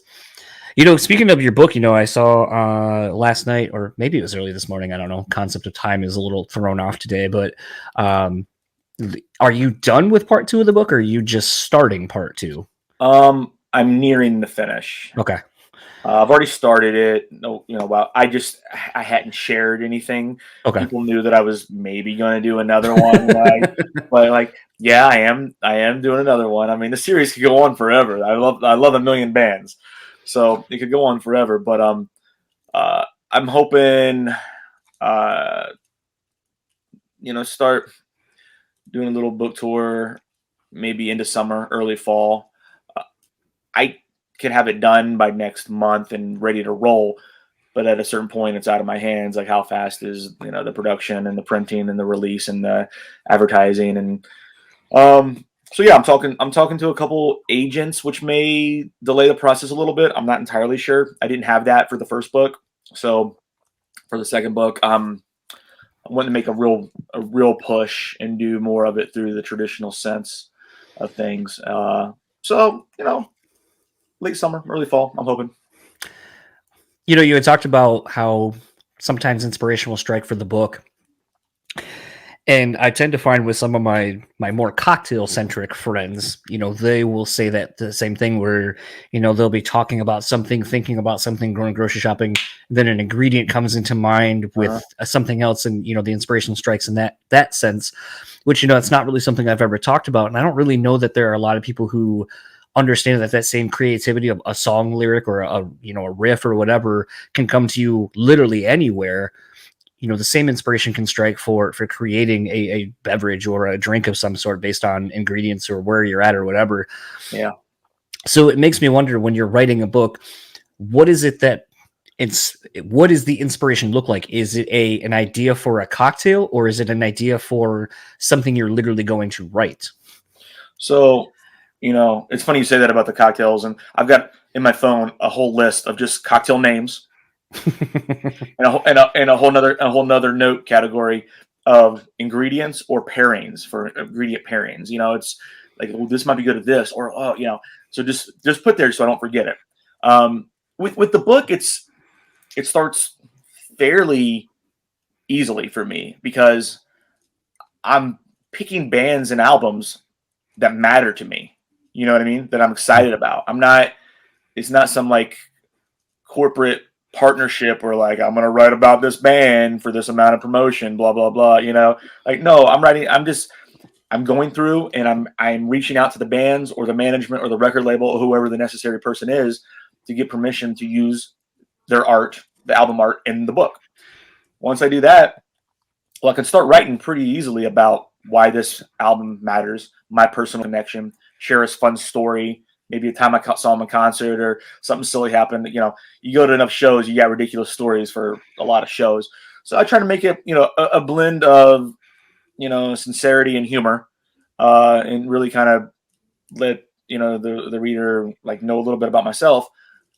From then, it gets a little bit more challenging from there, I should say, because, all right, now I'm going to make a cocktail inspired by this band and inspired by this album. So I've said it before, and it rings true. Like, I want to make a cocktail that looks and tastes like this album makes me feel. Mm-hmm. What does that mean? There is no one way to get to that point. The process is a little bit different, and often for each band, and often what I'll do is, I'll just be listening to that album on repeat, maybe a certain song, something from it. What is the representation in cocktail form of this thing? So, it's an interesting thing to even make cocktails based on punk records because, when we go to punk shows, we're not drinking fancy cocktails. I'm drinking PBR and Jameson, really. Yep. But this is what I do. These are my worlds. So I wanted to pay tribute the best way I know how. And I wanted to kind of break the preconceived notion that, like, you can't be punk rock and like nice things. That's okay. You know what I mean? And, as an adult, how do I pay tribute by doing this? This is what I know. This is what I do. And it'd be too easy just to make, a generic shitty cocktail because they're punk. And you have to find, I'm not trying to be like play a certain role of anything that it has to be X, Y, and Z to be punk rock. Right. Like I am who I am. I'm comfortable with who I am as a person in my skin, and I like this. And it makes for like some funny stories. People are like, "You got a minor threat cocktail?" And I'm like, "Yeah, but it's low ABV." So you have fun with it, and the bands are into it because they're like, "Shit, I got this fancy ass cocktail, that somebody made based on this album." All the bands I've talked to are pretty into it. They think it's cool and they get a kick out of it, and it's fun. So the idea is, you get people together, listen to these albums, making these cocktails, have a social interactive experience. Maybe people learn how to make a new cocktail. Maybe they learn about a new band or a new record or something like that, and, inspiration can strike at any time. So always take notes, I guess. It's funny because a lot of my favorite experiences, like, I think obviously drinking and music just kind of go hand in hand, whether you're at a concert, whether you're sitting around with friends listening to albums, while you're just sitting around drinking, usually when you're broken poor. And so you're just watching these things. But it's funny because I feel like a lot of what these things have in common is sort of what this podcast was built upon, which is just getting to know each other, getting to know your fellow people. And that sounds very cliche to the opening to Stoke the Fire with Joe Strummer talking in the beginning. You're like, wherever there's people, there's connections. And you're like, of course there is. But it's one of those that, like, from Joe, so it's like it's automatically profound. Yeah. Yes. But it's funny because it's like, to me, I feel like there's such a deeper connection to those kind of things. And, and I feel like one of my favorite memories, and it's funny through how doing this podcast has kind of introduced me to these people, but like when going to the Atreyu Ice Nine Kills Memphis Mayfire show, Patrick, their drummer for Ice Nine Kills, is at the time was working at a distillery, and every day of the tour they would make a new cocktail, or he would make a new cocktail. And so like the day that we went was a New York sour with a cab floater, and at the time wasn't much for New York sours. And then when he was like, "Oh, let me put this cab floater on," and I'm like, that sounds gross. And it was anything but, and to the point now where I went to a bar and I was like, "Hey, can I have you make me a New York sour with a cab floater?" And it just wasn't as good. But I also don't know if it was because like the environment of just kind of being around people who are like, camaraderie, all being there because of music. But I think of like things like that in the environment, like just the elevating an idea or elevating an experience because of the thought kind of going into the drinks that you're making. Like, I look back on when I went to Seattle. I really couldn't tell you very much of what we did other than going to one of my favorite record store I found in my travels around the US in Sonic Boom. But we went to this cocktail bar that as we passed it on their little stand-up easel marquee, it just said cocktail of the night, Thug Life. And I was like, the fuck is that? And then I go, if we walk back this way, we're going. And we went back in. And to my surprise, it did not have any VSOP or a Hennessy or anything at all. But the whole reason it was called a Thug Life was because when the bartender who made it it was like late at night after they had closed and they were listening to Tupac. So the drink that she had made became Thug Life. I love that it just said like cocktail of the day, Thug Life with nothing else. No clarification whatsoever. Not at all. But it drew me in because I was like, all right, I mean, I love hip hop. So like, what the fuck could this be? Yeah, and then from there, she made a couple of other drinks. One was called I think it was called Blood in the Sand or something like that. But she took like I think it was a paste of some sort. I almost want to say it was like a cilantro paste or something. But then it kind of created like the crystally sand texture to the drink. But it was like one of those things I was like, how do you even think of that? Like, and it's just like, those are the things that when I think of traveling, when I think of music, when I like literally music took me there because of my love of hip hop, took me to that bar to then meet this person who, through a story of listening to Tupac with her, coworkers late one night, came up with this drink. And then now she's serving 4 strangers and, we're all talking about music and we're talking about, our experiences traveling around and drinking places and so forth. And to me, it's like, they're so hand in hand, but you just don't think of it until you look back and think about it like that. And you're just like, wow, it's crazy how us music fans and people who like to drink and shit like that, like it just kind of enhances these stories and these moments. And they're so synonymous with one another when you really think about it. No, absolutely. I couldn't agree more. I mean, that's why, I was trying to find, I knew I wanted to write a cocktail book and I had some different ideas and different thoughts. And it kept coming back to, music for me. And, and my passion for that and my, my history being involved in that world. And I kept thinking like, okay, well, how can I do this? Well, I've made cocktails inspired by bands and albums before here and there. So let's kind of like ride that for a little bit. And I think I'm really happy with the way it turned out. It's just it's a fun combination of worlds. And like you said, they're always there, riding together side by side, music and drinks. And it's just, they're always there, always been there, always will. Kind of speaking to that, one of the other things I had, because I knew we were going to be talking, is, and I still always get this camera thing wrong. Deftones tequila. How is that? I haven't had that yet. It's really good. I think, I'm more partial to Anhijos preferably, with tequila. It's funny. I just was telling someone the other day, because one of the other things that I'm sipping on currently is a local to here. It's a barrel finished gin, but this is actually what got me into gins. Mm-hmm. And a friend of mine was like, "Oh, I want to make you a gin drink." And I was like, "Dude, I don't really like gin." And he goes, "I'm gonna make you a drink. Try it. I think you're gonna like gin." You said that, and it was like, it's a challenge. Kind of, yeah. But it's funny because as I've kind of come to learn with certain things, I think with tequilas and gins especially, everyone's so used to drinking the shit bottom of the barrel stuff, and those are, I think, a lot of things. I mean, whiskeys and so forth, you can have low end and it doesn't taste good, but I think that the separation between good and bad is a lot further between gin and tequilas. Yeah. And so, and then with them, obviously there's dry gins, there's different gins and tequilas. So it's a matter of finding what flavor profile you actually like within them.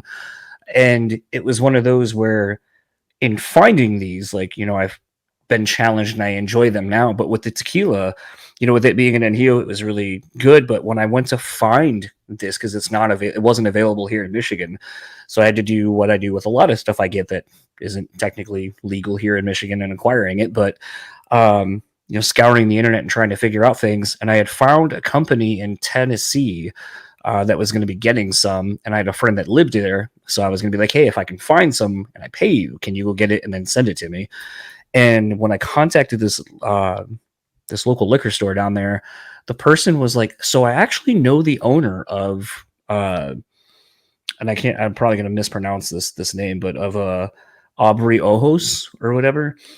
And he goes, and it's funny because I didn't know they were making one. And he goes, oh, well, we were already making the Anhio because we had the Reposado and the what's the other one? Reposado, Anhio, and Blanco. And he goes, and then Deftones was just like, so we got a bunch of money from the label to support the 20th anniversary of our record, and we just wanted to do a tequila. So if you're making this, can we just, work together, quote unquote, throw our branding on it? And it was so funny to call all these different stores and to kind of get a little piece of supposedly a little piece of the story from all these people who like, well, I know this person who worked with the band, or I know the owner of this company. And so like all I wanted to do was just secure a bottle or two. And then I'm getting all this background information. Stories. Can I try this stuff, please? Yeah, pretty much. And thankfully through the power of Facebook and some Facebook groups, I was able to secure 2 bottles. And one of which actually was, because this is bottle 116 out of just under 3,000. I actually have bottle like 30 something, I think. Hold on just a second. I see the bottle the box sitting right next to me. Oh, that's right. It's on the actual bottle. Duh, I just said that. But yeah, I think I have bottle like 40 something or whatever. A very low number, under 100. Yeah, that's pretty cool. And I sent it to a friend that does a podcast that knows Chino. And I was like, because at one point he's like, you want me to get something signed by the band? And I was like, that's tacky. No. And then I thought about it. I was like, actually, yeah. Because it was like right in the middle of the pandemic. And I was like, yeah, this bottle is tequila. I have a friend that lives out your way. Like, I'll send it to her when she comes back. She can fly with it. And then, yeah, if you can get the band to sign it, that'd be great. And I was like, because guess what? They haven't toured. So the plausibility of someone seeing them and being like, hey, I got one, sign it, is slim and none, and to have such a low number is even harder to come by. And I was like, I didn't get a kick out of that, yeah. And I was like, so I think that would be kind of cool. And then he's like, yeah, it just hasn't manifested yet, but hopefully. I'm surprised that they haven't done signings at some larger liquor stores or I mean, by all accounts, I feel like Deftones aren't that band. Yeah, fair enough. Because I mean, like they could probably make a shitload of money doing paid meet and greets, and I don't even think they do that. Well. How do you feel about that when bands do the paid meet and greets? So my experiences with them are very small. My dad paid for us to go do a Stained one when they were, I think it was on their like last album that they put out. And I didn't know we were doing it because I thought it was really weird how we were going so early to the show. I was like, dude, these doors aren't even for like hours. But whatever. And so we end up going. And they corral you into a line. At least this is how they did theirs. They corral you in a line. You hold out your like 1 item or 2 items. Band comes through. They all sign it. Then you go through, either hand the person your phone or whatever. And then you take a photo and they're like, all right, fuck off, bye. And I was just like, yeah, you got time in the photo, but that was so impersonal. And it just felt like, it's not really a meet or a greet. Not really, no. So at that point it was just like that kind of soured me on them. Now having friends who do them, like Patrick, like with Ice Nine, I know like they do like Q&As and they do trivia, like where they'll separate between like this members get like these couple people and everyone kind of has like a team, and then you play games, and then maybe they'll do an acoustic set, like, and it's like an hour or so thing. So it's like, yeah, you're definitely getting your money's worth and the time with the people. And, maybe there's extra merch bundles that are only available to you. And if you're into a band, like, who doesn't want exclusive items? So I think that in some cases, if it's like that, I think it's actually a good, it can be worthwhile. And obviously, if you know anything about the touring industry, it's like, between venues taking merch cuts and, owing labels things and all these kind of things, it's, there's so many, things that cost to go tour that doing this allows the bands to kind of make a little bit more money for themselves, and I think in that regard it's nice, and it's no one's making you do it, so it's like if you really want to, then do it and provide the value to the fans. And I think enough people have been doing this long enough where I think you're going to be told on if you have a shit meet and greet, and there's plenty of prime examples of what is a good meet and greet, so I think the standard is a lot better now.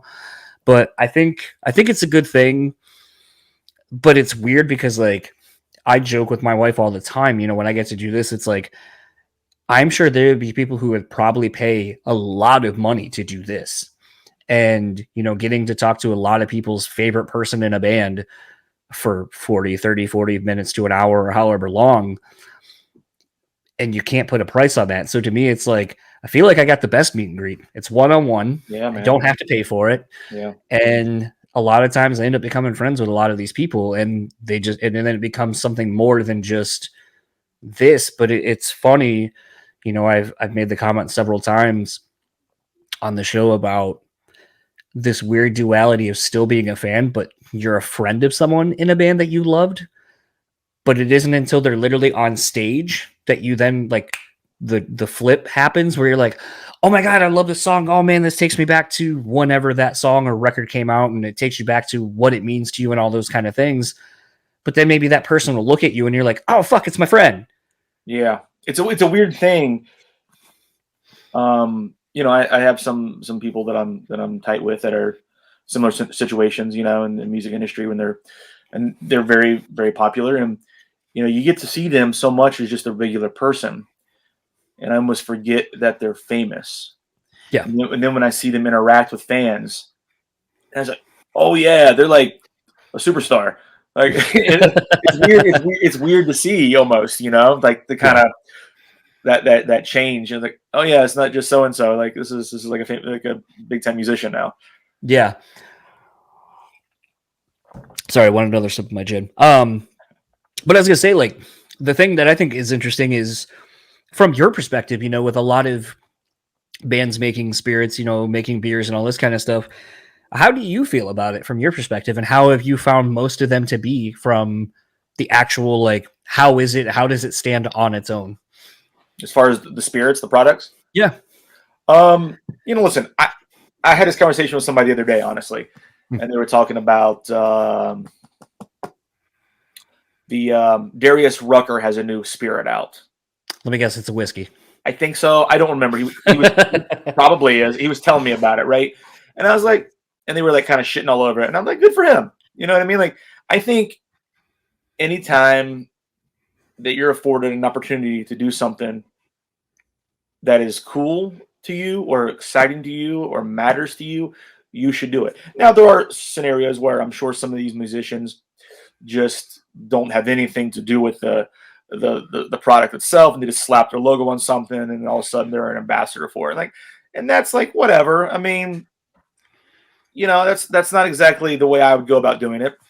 But there are a lot of musicians or actors or famous people in general who are involved in different spirit companies, and you know what? Why not go for it? I think if you're afforded that opportunity, more power to you.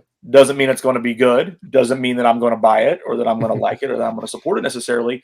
But good for you for doing your thing. You know what I mean? And like, I know if somebody came to me with that opportunity, I would do it. But I would also want to be involved in it and be knowledgeable and be able to share that with people as opposed to just slapping my name on something. But there's a level of haters in that world where, and I think it just comes from like, the fact that somebody's able to do that and maybe you're not. So you're going to hate on them, and assume that it sucks. Maybe it does, maybe it doesn't, but try the liquid and see where it takes you. But I think it's cool, and I think, it's not like this is some exclusive little club that so many people think it is, the world of being a bartender or the spirits industry. The more eyes there are on it, the more it legitimizes this as being a real job, a real career, a real foundation for a happy and successful life. And if, celebrity, ambassadors or association with these companies bring more eyes and more respect onto this as a whole, I think it's a good thing. So I have no problem with it. I'm for it. Yeah, I think for the most part, by and large, a lot of what I've tried, and actually it's funny because there's a band I've straight up never heard of, but a lot of times with being labeled a heavy metal podcast, I get sent some really out there kind of niche, like extreme metal bands. And so there was one I was after somebody, and then they're like, hey, well, someone else has got this beer. Do you want to talk to them? And I was like, can I get the beer first? Right. And I just got the email a little bit ago that was like, yeah, we can send you the beer. And I was like, awesome. I guess now I'm inclined to probably talk to them because and that's not? the thing from your perspective, you want to try the product before you have a conversation with somebody based on that product. If the beer sucks or the whiskey sucks or whatever it may be, you're like, if we don't have too much else to talk about, maybe this isn't really going to be a good fit because I'm not into it. So I totally get it. I think that's been like the thing that's been kind of hard at times. And I'm trying to speaking of communication, get better at communicating this. But like sometimes when I get offered like these things, like sometimes I'm like, man, I just like, you're shopping me like a symphonic folk troll death metal, band. And I'm like, all of that sounds terrible to me. And like, but it's like, I sort of preach like I'll talk to anyone because in theory, like it's not hard to talk to people, but I at least have to have some semblance of knowledge of like the genre or whatever. Like, I did an episode with the guitar player from this band Trollfest, and the part that drew me in was that they had gotten pretty far in the Eurovision competition. And I was like, all right, like I figured that movie's probably not remotely like that at all, only to actually find out that it actually was. But awesome. Just kind of, it kind of led to talking about the differences in acceptable music in mainstream culture between us in the States here, I made the comment, I go, you guys and like a band like Eskimo Callboy and like, as you see these viral videos of like someone from, American Idol Norway, and he's doing like guttural death metal shit. And he actually makes it through because people are like, oh, we like this, or we'll give it a shot. And it's like, we don't have that here. And I was like, to the fact that like Daughtry, who finished like 8th on the season that he did almost 20 years ago, is still written off as just that American Idol guy. And it's like the dude has had a very successful career in the hard rock, radio rock music scene. But we still don't, like, most people don't give him his props. And I go, so it's interesting to me to see that overseas, you all are given this mainstream platform and it's encouraged and it doesn't diminish who you are or what you're capable of. But here it's almost looked at as like a stain on your music ability or whatever. Like, oh, only those who aren't worth a shit do those shows. And it's like, all right. So it's just funny to me to kind of see that. But we had a great conversation, about different stuff. But that was one where it's like I had to have something kind of hook me in a little bit. And it's like I don't necessarily want to be thrown a bunch of bands just because like they have a beer. Because like after a while, there's been plenty of beers I've tried where I'm like, that was okay. Yeah. But like famously on on this podcast, I had tried the Metallica beer and I was like, man, bands who don't drink anymore should not make alcohol. Like this, and then I just went on like a 4-minute rant on like this tastes like Saint Anger's snare tone. Like it tastes like just all these like skin in the game to be putting those out there. Well, and then someone was like, "Oh, have you tried the Metallica whiskey?" I was like, "After that beer, absolutely not. Unless someone's gonna give me one, fuck no, I ain't doing that." Like it's not worth it. It's not worth it to pay the money that some of these things. But I haven't had the whiskey. Oddly enough. What did you think of the beer? Yeah. Oh, I was like, I think the last beer that most of those guys drank probably was all Heineken from what I remember. And I go, and Heineken tastes like shit. So weirdly, the NA Heineken tastes better than actual Heineken. It's great. The NA is really good, actually. It's so good. I had I can't remember the name of it, but I had the Metallica beer at a music festival. And I haven't bought it since. I mean, that's I tell you what I did like. I liked NoFX's beer that they had a few years ago. It was like a rye IPA, I believe. That was really good. Yeah, I think both were made by Stone. I think the Metallica beer was made by Stone, but I know the NoFX one actually was made by Stone. The Metallica one, yeah. So. Yeah, it's funny to kind of see who all is getting into what. Like right now, I'm hoping Mark from Nothing Mark, because I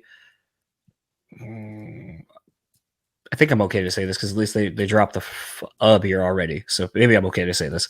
We have an exclusive. Sometimes like I forget like what is known and what's not, so then I'm always like, wait, is this known or is this not known? But But I know at one point, I mean, it's no secret, Mark loves beer. He has like a show he does like once a month or so where he has people on. They go through like, 4 or 5 craft beers and talk about it and just shoot the shit. Almost very much like this show. That's why him and I got along so good right off the jump, because he thought that's what the show was about, especially once we started talking about how they had the day off here in Grand Rapids. And I go, oh, what'd you go do? He goes, excuse me. He's like, oh, I went to Founders. And I was like, oh, what'd you have? And he was like, had this, and this. I was like, oh, that was so good, wasn't it? And we just went on. I was like, anyway, that's not what we're here to talk about. But we ended up maintaining a friendship through our love of beer and just bullshitting. But I know at one point he had talked about how he wanted to do, when they do a tour, that almost every stop of the tour, was going to work with a local brewery in that area. And then they were going to have a specific beer each night. And I know they just did that in New Orleans with, I don't remember the name of the brewery off the top of my head, but it was like I have to look it up because it sounded so good, and me forgetting what it was called is not going to do it any service. That's a really ambitious task to take on. I mean, that's a cool idea. That'd be a lot of work to do that, though. It's Urban South Brewery, and they came up with it's out of New Orleans. They came up with a peaches and cream ale, but in the photo, I mean, sometimes like just the pairing, I don't think I can get the photo very good. But the way they have like the sliced peaches and the cream underneath, and I was like, oh, that sounds so good. Sold. So it's like when you see things like that, like that's where like on point. Yeah. So the thing is like a lot of times for me, like I get bummed when I see all these beers or like these specialty spirits and so forth, and they're just not available here. Like, I've talked about how I was going to do a documentary on the Run the Jewels No Save Point beer that they did a world tour for during the pandemic. And I think I got 7 out of the 12. And toward the end, it proved very hard and costly to get them because I'm literally buying them overseas, sending them to someone I knew over in the area, and then paying international shipping to get it here. But it's one of those that, like, to me, just the concept of, again, like that was sort of what the crux of my documentary is going to be, is marrying music, art, and, spirits and beer, and marrying all 3 of those scenes together, especially at a time when we're in a pandemic and literally are separated from one another. So like to do something that brings us all together, I thought was so interesting. And that is the one thing that I enjoy about when bands do this. But sometimes it sucks because I don't, unlike, a Mark who's literally like, okay, like, let's do this, and getting his hands involved with what he wants to do or what he wants the beers to kind of be. I just kind of worry that people are only doing it because it's like, oh, this is cool, so let's just slap our name on something. And you're like, and like that kind of sucks. But sort of like you said, I guess I shouldn't feel that way about it because it's like, well, why wouldn't you? Yeah, from their perspective, why wouldn't you? And if it is a cash grab, we will find out about it. You know what I mean? The public will find out about that, and the cream will truly rise to the top. I mean, like, I want to support the musicians or the actors that are involved in the process, that have something to do with the creation, or the naming, or the blending, or whatever it is of the spirit or the beer, whatever we're talking. Those are the ones that I want to support. Anybody could do it. I think it's good for the scene when anybody does it, and we don't know their true intentions ultimately in the beginning, but it's up to us to kind of do that research and find out who's in it for the right reasons and spend our money, accordingly, really. You talked a little bit about sort of getting into that. I guess I don't want to like blow up your spot. Is that something you're possibly working on as an expansion of kind of what you do? Yeah, so I am working with a local distillery on doing I guess I haven't really talked much about it, but I guess I'll tell you about it. So we're doing a coffee rum, a coffee infused rum. Which is going to be available in Ohio. I'm currently working on the release party right now. We're going to do a live show, have a few bands that we're really into. I can't quite release that information yet, but probably late August, early September, we're going to be doing a big release bash. You should absolutely come down. I'll give you more information about it. We'll get a little bit closer to it for sure, but it's gonna be rad, man. And we're gonna donate, some proceeds from the show Punk Rock Saves Lives as well. And it's going to be a real cool collaboration. We're going to have, we want it to really be kind of a really fun experience where it's going to be live music, the release of the coffee ROM, great cocktails by local bartenders, pumping out some signature cocktails with that. Have part art show. Coffee is obviously going to be a presence there. We're going to be at this great venue called Natalie's here in Columbus. It's going to be super rad. So this is something that we're collaborating on together, and I'm as involved as they will let me be with everything. I'm always like, can I do more? Can I do more? So, really picking the coffee and picking the different blends and stuff. So it's been a real treat to get involved with that. The owner, Chad Kessler, is just like you and I. It would be, you get along with him famously. He's just a real good dude that's into the scene, plays in bands and stuff. And so that's the first thing coming up. I'm talking to some other places about doing a line of bitters or two. So yeah, man, it's I think that's the natural progression. I think, you get creative and you want to do more than just the cocktails at the bar. You want to have a little bit more to do with the product that's going into those cocktails. Yeah, because I just kind of got bogged down with house stuff because we have a housewarming thing in about a little over a week and a half. And so I'm like, instead of just trying to push everything and be like, all right, I'll clean that bathroom and everything like the day before, I'm like, all right, let's be smart about it. I'll just knock off like one thing off the list that like my wife and I have made of like, these are things we got to do beforehand. So like today was cleaning the toilets and cleaning, one of the bathrooms. So it's just like, all right, I'm going to get that done. I'm going to get that done. And then by the time like we're literally the day before or whatever, it's like, I shouldn't have to do much other than just kind of quickly pick up like whatever has happened in the week or so since I deep cleaned everything. But today actually is when I released, my first curated 6-pack at a liquor store. It's one of the bigger liquor stores here in Grand Rapids. That's not like a chain, like a Total Wine or anything like that. And it's funny because like I've been wanting to do it for a while, but I just kept going like, who fucking cares? Like, hi, I have a podcast and I'm local and I like beer and I talk about beer and I post stuff about beer. So can I curate a 6-pack and maybe you give me free shit? Like in my head, like that presentation is just like, who the fuck would want to do that? And then, but the person I go to, that store I go to all the time. And so when I pitched the idea, like the owner Rishi was just like, yeah, absolutely. Awesome. And then I went and got like I thought I was getting like a screen printed 6-pack made or like a digitally done 6-pack, but it just ended up being a blank 6-pack with stickers with what I made. So it's not the best looking, but it still is eye catching because it's black and usually, sixer packs aren't black. So it was fun kind of putting together what would be the first one, but it's kind of when you have so much stuff that you love and you're just kind of like, okay, like, what do I want to do with this? Who am I in beer? Like, what am I in beer? Like, what am I presenting to somebody? And it's funny because I decided to do more work for myself and write why I picked these beers and, what they, what I think of them and the flavor profile and so forth.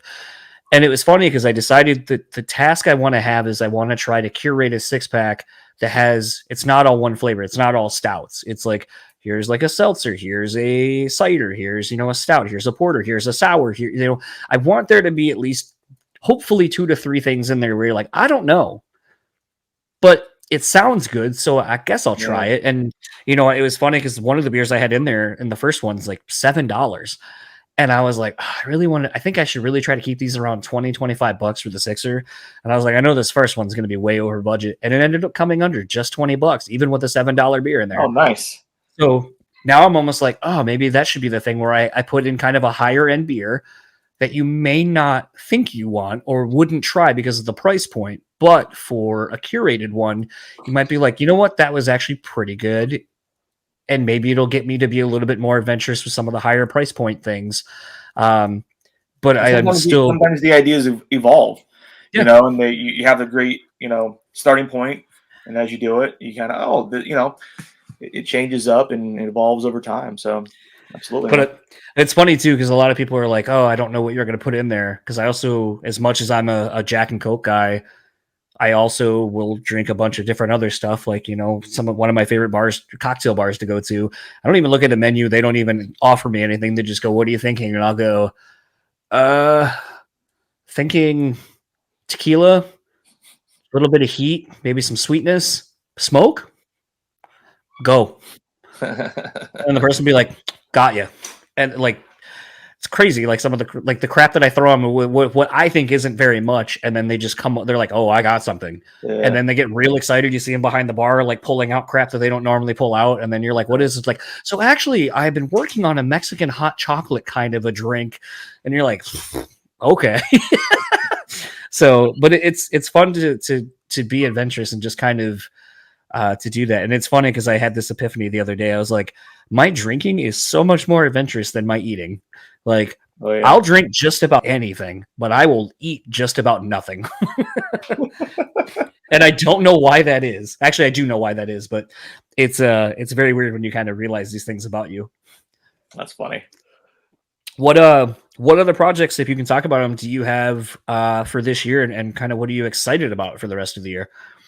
So, in addition to those things that I've got going on, the book and then the rum, I tried to get a podcast off the ground during the pandemic, and it just didn't take. I had a co-host who's a very dear friend.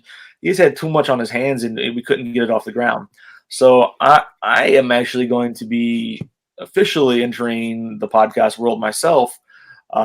With still in the early stages of the concept, but the general idea is I am going to be chatting with musicians both locally and as they come through town over a shared drink, and kind of diving deep into a variety of topics ranging from their personal tour stories to mental health to the scene that we all can't grow up in, or if there are different style music, then maybe we'll talk about the kind of the differences between those worlds, and hopefully get like a short acoustic set in there. Along with that, I want to be doing quarterly live versions of the show, where I kind of go on the road a little bit with it. So I'm in talks with some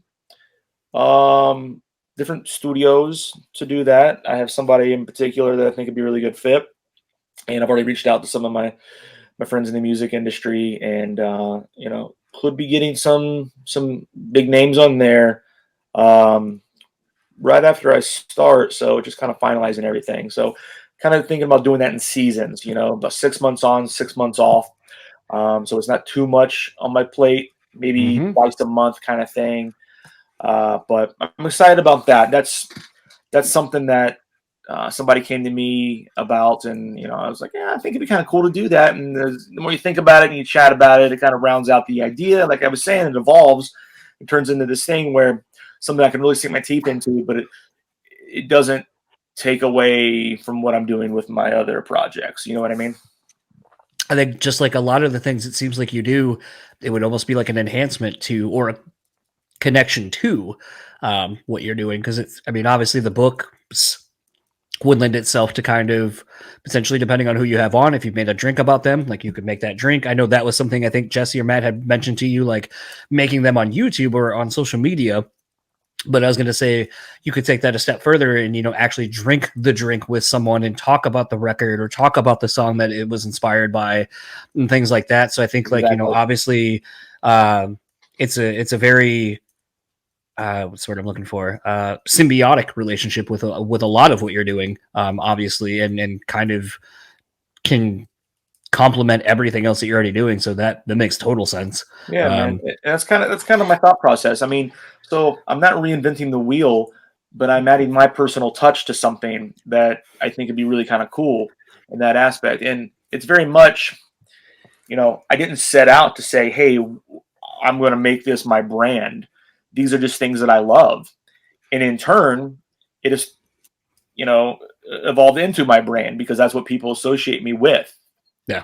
Kind of like I've been told like somebody, it was like, oh, you're kind of like the rock and roll bartender guy. I'm like, hell yeah, man. That's awesome. I love that. And I never have dubbed myself that, but that's just through what I do and the way people perceive me, I guess that's what I am. So everything I want to have an element of these worlds, and even as I go, more away from the traditional bartending, day in, day out, that's still the foundation of what I love and what I wanted, what I've done, and something I have great respect for. So I always want to have that be an element, kind of have an element in what I do, because it's a passion. So, but I think the more I go the route of doing things musically related, I can maybe get away with doing something that focuses strictly on music without having the cocktail element, but still incorporate that in other projects from time to time. So it all revolves around the similar concepts and stays kind of true to the foundation of what I do. Yeah, I'm jealous that at least with your book, that Henry Rollins is involved, and famously he obviously doesn't drink.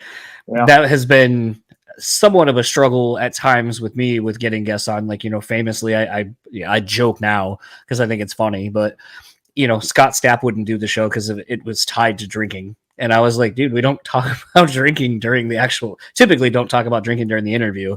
It's just kind of something that, was sort of the crux of where the show started. Like, oh, it's just like having a conversation with someone at a bar, like typically that's where you'll start talking to someone, maybe, kind of divulging a little bit more than you typically would to a stranger. And then, like I said, at the time, my co-host and I were, before we'd start rolling for the intros and outros, we'd be like drinking beers and stuff. And I'm like, oh, what do you got? And then I'd cut it all out because I'm like, who cares? And then the more I thought about it, I was like, someone might actually care. And so it was funny that it's like, it has kind of caused some trepidation and guests and so forth because they think that is the crux of it. But, I think just as much as Scott Stapp won't do the show, famously, Tommy Victor from Prom.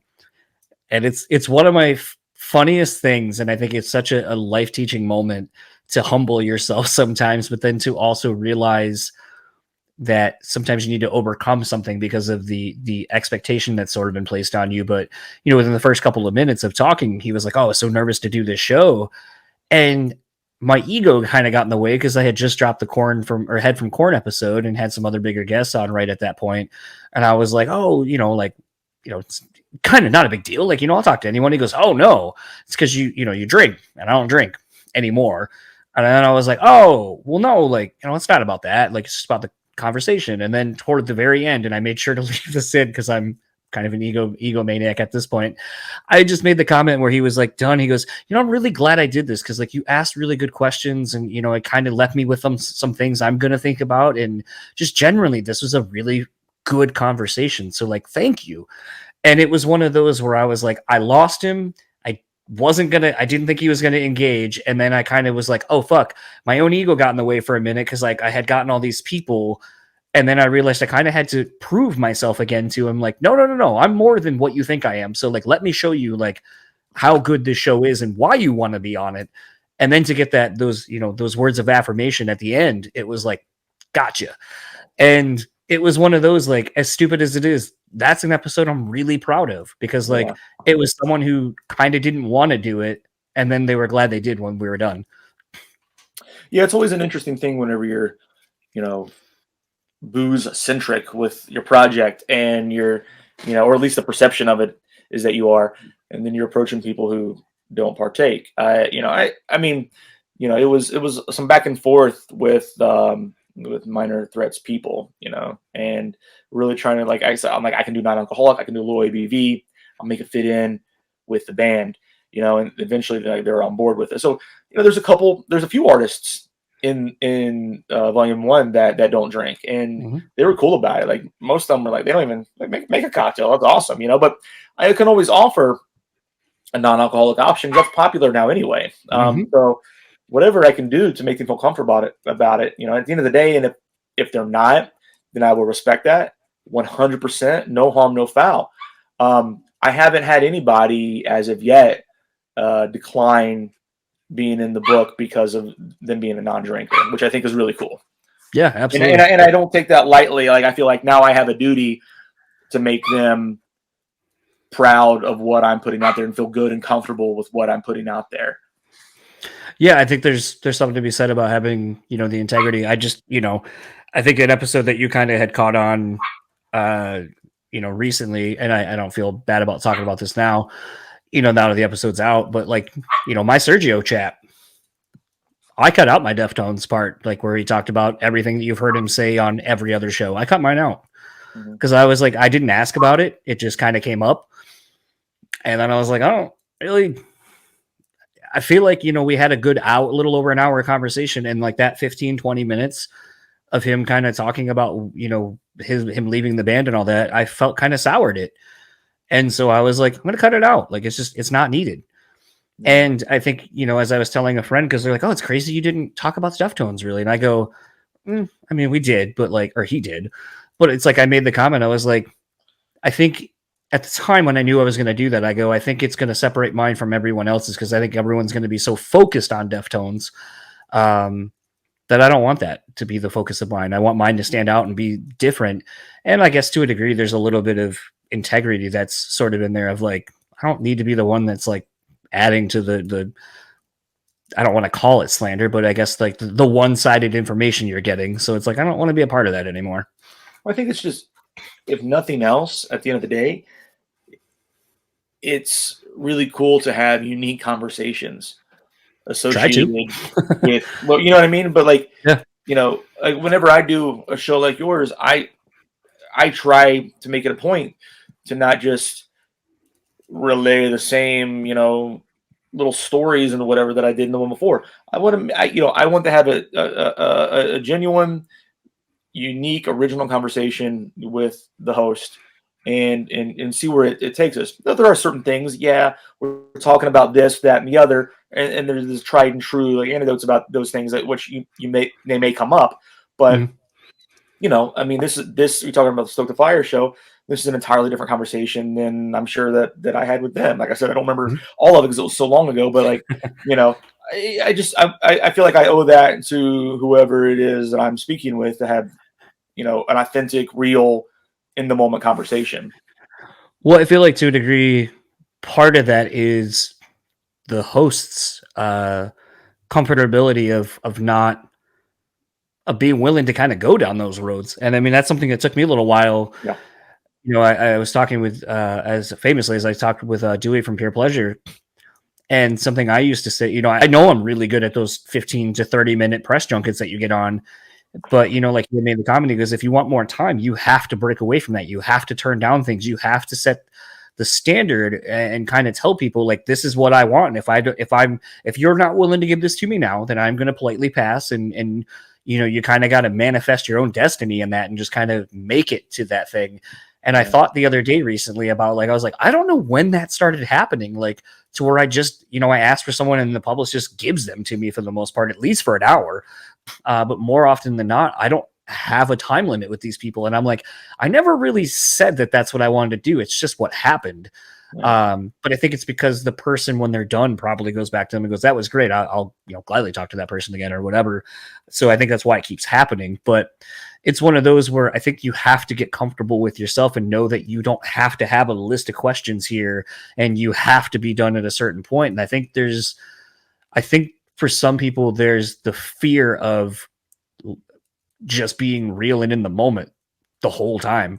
Yeah. Because I think they're not comfortable with themselves, or maybe their listening and communicating skills aren't there yet. And there's a great opportunity to have a real conversation with somebody, and like, as opposed to an interview, and if you're going, step by step on these questions, the person you're chatting with may react to something in a way that you didn't expect. And you veer off on an interesting, side conversation, and you might not take that, right? Because you're just going to the next question. So that, I think, is something that's a sign of a good host or a good conversationalist that came up unexpectedly. Let's go down that route, as opposed to ignoring that and just, next question, because then it becomes very formulatic, and it's not as authentic or real at that point. Well, that's like the only reason I asked about your significant other, since I saw your ring. And then I was, because I didn't know you were married. So it's like, I saw your ring, and as you're talking about like, I'm doing this project, I'm doing this, I do this. And I go, okay, like I know what it was like for me to work at a bar currently. I know what it's like to have book shows and be at venues all the time. So like, there's at least some of those where I was like thinking about my life and my relationship that I was like, I'm sure you have some kind of a story to parlay into your experience of doing that. But it literally it was all because I saw your wedding ring for a second. And I was like, go, man. But like, that was it. That was all that I spurned it. I was like, oh, I'm going to ask about that at some point. I mean, that's always an interesting thing too. Like, people that are in, the bar industry and the music industry or whatever, and like, all right, you have a healthy relationship and a happy relationship. That's an interesting conversation. What's your secret? How do you do it? And I would love to listen to that about, other people talking about that, you interviewing or chatting with somebody else. I think that's just an interesting topic in general. Yeah. I constantly tell my wife, like, I see so many fights happen because of being at the bar, literally because I don't talk typically when I'm working door because it's so loud. I would just blow up my voice. Yeah. The couple of nights I work. So a lot of times I'm just sitting and watching.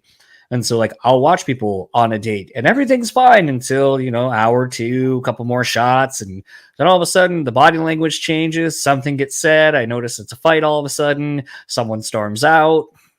And then you're just kind of like, well, And so it's like sometimes you see these things and you're like, all right, note to self, like, try not to get to that point. Or if you are, like, don't do that. Yeah, just don't do that, or communicate better, I guess, or something. Like, so it's one of those where working at a bar actually, I think, has made me realize a lot more behaviors that I did or that, I see other people doing and try to avoid when I'm on the other side of those, where I'm like, okay, like if I'm at the bar and it's like me and my wife sitting across from each other, don't ignore her most of the time just being on your phone. Like, actually talk to her, put your phone down, put it face down so you don't see, neither of you see the notification pop up or whatever happens. Like, be more present, be engaging. If you're around a bunch of people, like something I find really weird is like, I get it, I guess, but like I'll see a table of like, 6 or 7 at a table right across from me. And one person will go get drinks for like half of the table. And I'm like, why didn't you get drinks for the other like 3 people at your table? Yeah. Like, you don't have to pay for them. Like, that's not how we work. But like, I was just like, you could have, been like, hey, what do you want? So I can go get them for you or whatever. It's just weird that you would get half of the table's drinks and not the other like 2 or 3 people. Like, that's just weird. I agree. It's odd. So it's just, you just start picking up on weird societal clues and behaviors that you're like, all right, I need to not do that. I need to try to be more present when I'm doing this, and so on and so forth. And a lot of times it's actually led to, I think, better experiences when I go to other bars and such. I've joked that this year I said I'm matching energy. So like, I've had people come into the bar, they're super nice to me, and then I won't let someone in because they literally have a photo of their ID on their phone. And I'm like, that doesn't work, man. And then like all of a sudden they're like, man, you know what? Fuck this place and fuck you. And I'm like, cool, fuck you, get out of my bar. And then, they'll try to walk across the street to the bar across the street. I'm like, hey, this guy ain't got an ID. And then they'll be like, what the fuck? I'm like, remember, fuck me? Yeah, fuck you again. So double down, walk down. Wait, are you going down to this bar? I know those people too. I'll text them real quick to tell them that you're coming. Like, I had someone tell me, I had someone tell me that they hoped I was going to die that night. They had never met me. And I was like, well, I'm staying at the hotel across the street, so that's not going to happen. And I go, did you drive? And they go, yep. I go, no, well, I hope you fucking die because you're just making terrible decisions tonight. And then the look on their face is like, oh, well, how could you say that to me? You don't even know me. And I go, bitch, you literally just came up to me and said that unprovoked to me. So just literally throwing what you said back to you. And now all of a sudden I'm the asshole, but okay. But it's funny when people seemingly will give it, but don't want to take it, which is, I mean, not new, but it's just funny to watch people's reactions when you literally say the same thing back to them. And they're like, you can't say that, you're working. And I go, fuck, I can. I work at a dive bar. What the fuck do you think? Like, I'm one of 3 people who can tell you what's going to happen in here. But I am going to pour another shot of Malort to end this. Lastly, where can everyone find you, or whatever you would like to plug on the interwebs? Yeah. You can find me on Instagram at Jesse Hubbard Cocktails. Kind of check out my adventures in the world of what I do. And also, my website is strussellproductions.com. Kind of keep you up to date on all the events and stuff that I'm working on planning. A little bit of information about who I am and where I've come from. And you can also purchase my book, Punk Rock and Cocktails, through my website, or it's on Amazon as well. I am looking forward to the day that, Sonic Temple comes back, because that's usually one of the few reasons I end up going to Columbus, because Yeah. as a Michigan fan, I pretty much don't want anything to do with that area of the world ever. My wife's from Michigan too. But is she a Spartan fan or is she a Wolverine fan? She's a Wolverine. Okay, there you go. All right, that's Yeah. acceptable. That's tolerable. Yeah. But it was funny because like when we went to Sonic Temple, I forgot. You only did it the one time, right? Only the one Sonic Temple, I think. Well, you had the one Sonic Temple, but then you had 10 years of Rock on the Range before they changed the name. I wasn't living here then, so yeah, but I was just here for the Sonic Temple. I was going to say that was going to be something I was going to ask about is what is it like from a fellow East Coaster now living in the Midwest? What has it been like for you, the transition? Columbus is rad. I dig it here. It's great food, drink. It's a cultured city, rad music scene. Good sports teams. I'm into it. I dig it here a lot. And we go up to Michigan when we can. I spend a decent amount of time in Detroit. Go back to Jersey and New York not fairly often, but frequently. Not as much as I would like, but I like it here. We bought a house a few years ago, so we're really settled in here, and this is home now. So I dig it, man. I recommend Columbus. People, it's funny. Like the entire time, I'm in Jersey, and people are like shit talking Ohio, and I have to defend Ohio, and now I'm in Ohio, and people are shit talking Jersey. You know what I mean? I got to defend. Like they're both good states, and it just common misconceptions about these states is that they don't have a lot to offer. I will defend them both till the day I die. They're both home to me. Beautiful states. There's a lot to offer. All of Ohio is not flat. The farther south you go, the more hilly and beautiful the forests are. But Cincinnati's cool. Cleveland's cool. But Columbus it's just honestly one of like my favorite cities that I've ever spent time in. It's like up there for sure. I think one of my favorite Jersey dig quote jokes was the movie Eddie and the Cruisers, if you ever saw that. A long time ago.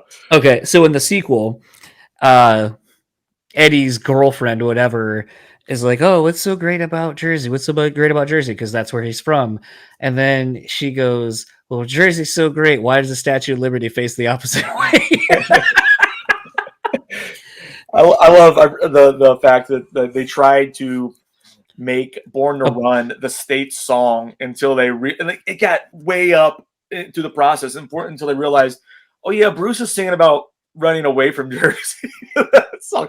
But you got Springsteen, you got Sinatra, you got the Misfits. Like what more do you need? I don't know. I haven't spent much time in Jersey. My mom's from there, but I've not spent much time. And then, I get it too, being from Delaware originally. Everyone's like, what the fuck's there to do in Delaware? And I'm like, I mean, not much. I mean, more now, but not much. You're living in Jersey, you got, less than an hour, you're in Manhattan, depending on where you are. You're close to Philly. You got beaches. Yep. It's beautiful. Beautiful. Yeah, I mean, that's kind of the nice thing about the East Coast. I mean, I guess it's anywhere, but I feel like East Coast, you're a little bit more able to kind of hop around into different states and so forth. Like, being in Delaware, we're about an hour-ish away from Philly. You a couple hours, you're in, Rhode Island. You can go to like all the like connecting states and so forth. Plus, you got tons of beaches. So, yeah, super nice being down that way. Indeed. Well, enjoy the rest of your night. I'm going to do this shot. Cheers. I would love to. Cheers. I think that's my Malort quota for the podcast for the year. Not a sponsor, but they could be. Actually, they probably could be, since now we have the reps come to our bar quite a bit. So at that point, I probably could. But then again, who's going to, with the stigma it has, who would even really want it? Like, are you saying it's the New Jersey of spirits? It could be. It could be. I mean, I think the thing that's interesting about Malort, at least, is that they lean into it. Like, some of the shirts that we were giving away at our event, it was like, Malort for when you feel like fighting your dad. Just things like that, where it's like breaking up with people in a drink form or something like that. I don't know. It's funny that they lean so heavily into just that it's gross. And that's something that with our marketing on our socials that we leaned into is, having people try it and then being like my friend and I that I was talking about, like he and I, like one night we went into work for a minute, and then everybody that was getting it was like the first week we had it. He was like, want to do a shot of something? And I was like, sure, whatever you want. He goes, Fernet. I go, fuck that. I don't want that. And he goes, well, you know what we're doing? I was like, cool, Malort, pour it up. Don't care. And I took the shot, but I recognized everyone was like staring at me because we're so used to everyone doing it for the first time and getting that face. And so very much like I've done the whole night, just boom, slammed it, kept talking. And then 3 of our regulars were like, wait a minute. What do you think of it? And I go, of what? And they go, of Malort. And I go, oh, I've been drinking this shit for a couple of years now. Like that whole like first impression, it tastes like whatever you're gonna say it tastes like. I'm long over that. Like now I can drink it, it's whatever, and then I go on with my day. Like it's not a big deal. But it is one of my favorite things, and I actually think at my housewarming party, I'm gonna pass this around, especially with the families that I know have never had this. And I'll have them just do like a little thimble or whatever, as most of their shots are at states I go to other than ours. Because shots here, especially this is like a shot at our bar, a rocks glass, which my wife and I talk about all the time about how people probably come to Michigan and think we're going to kill them. So the brem on that bad boy. So a lot of times if I get like if we go most places, your shot's probably going to at least be to here. So mostly full, yeah. So it's one of those things though where I think I'm gonna have everyone take a small shot and then be like, okay, what do you think it tastes like, and then just film everybody, because that is half of the fun of this is just to really, be like, because the things that people say, you're just like how do you even come up with that? Like someone the other day was like, you ever like accidentally drank like water that had cigarette butts put into it?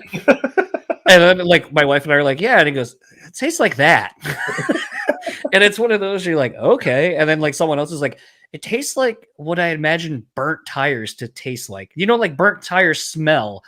This is if like burnt tires smell was a flavor, it'd be this. So it's just funny to hear people like just come up with the most fascinating things that they are like, it tastes like. And to me, that could be a whole book. If Malort was smart, they would just put out a whole book or make their whole their Twitter presence just Malort, it tastes like, and then just all the synopsises of what people think it tastes like. But to me, that's half of the fun of Malort is literally that. Is just getting people's first reactions. Absolutely, man. Love drinking it for the first time with people. Yeah. But enjoy the rest of your time. Very much. We'll I guess keep in touch and figure out when you're doing your rum release. Because that definitely sounds interesting. I don't think I've come across a coffee and rum anything personally. I'm a big coffee guy, so it just makes sense. You know. Sounds good. I'm actually working on my first coffee right now, so we'll see how that goes. Right on, man. Yeah, stay in touch. Good to talk to you, brother. Yeah, you as well. So that was my chat with Jesse, again, of Punk Rock and Cocktails. If you're wondering why I have a little bit of a laugh on my voice at this point with a smile, for the Patreon people who are watching me record these intros and outros, sometimes I like to keep them a little entertained beyond just doing this. And I told a really bad joke, which was because I was humming the Mario music theme when you're in the castle. And so the joke is, what is Mario's favorite type of pants? Denim, denim, denim. Denim, denim, denim. And that's a terrible joke, and it makes me laugh. And hopefully that made you laugh, or at least go, oh. But that was my chat with Jesse. Very much enjoyed my time talking with him. Again, you can go pick up his book, Punk Rock and Cocktails. You can Google it. It's available on Amazon. There is a link on his Instagram in the link tree. You can find that there. It looks like version 2, or volume 2, I should say, is done, it looks like. And we'll be getting out soonish, I would assume. I'm not really sure of the ins and outs of book promotional rollouts and so forth, so I don't want to speak out of hand, but I would assume it's coming very soon. And hopefully with that would be maybe some touring, be in promotion of it, and hopefully Jesse will get out this way, because like I said in the intro, I love cocktails and I love trying new drinks. So would love to see what he makes and just kind of enjoy some cocktails as a whole. Speaking of cocktails, I thought it'd be apropos to try a new beer, as I am apt to do. You can find my beer if you actually live in Michigan, here in the Grand Rapids area. You can go to Rishi's International Beverage off of 28th Street. We have worked together to put out a curated monthly 6-pack. I am working slowly on building the one for the next month, but very interested in that. Made a whole video about it, talked about it on our socials. You can see what I picked. But for this one, for today, for this week, I am trying a Lord Hobo Brewing Aloha New England style Dippa. It's a coconut milkshake New England Dippa. But I liked it, and if you're watching the Patreon, I'll show you the can. It has like a nice little coconutty cocktail with a little umbrella in it, and it sounded delicious, so I was thinking it was the right beer to try for this episode. So that is... I get the milkshake flavor, like the kind of lactosey sweet flavor of the milkshake. I don't really get a whole lot of coconut flavor personally.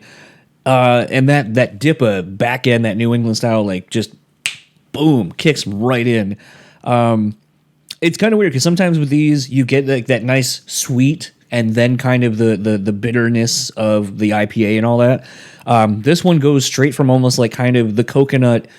It's almost like coconut water to me, like more of like a faint taste of coconut, and then boom, right into like with the sweetness of the milkshake part of it, and then boom, right into the IPA flavor that either you love or you hate.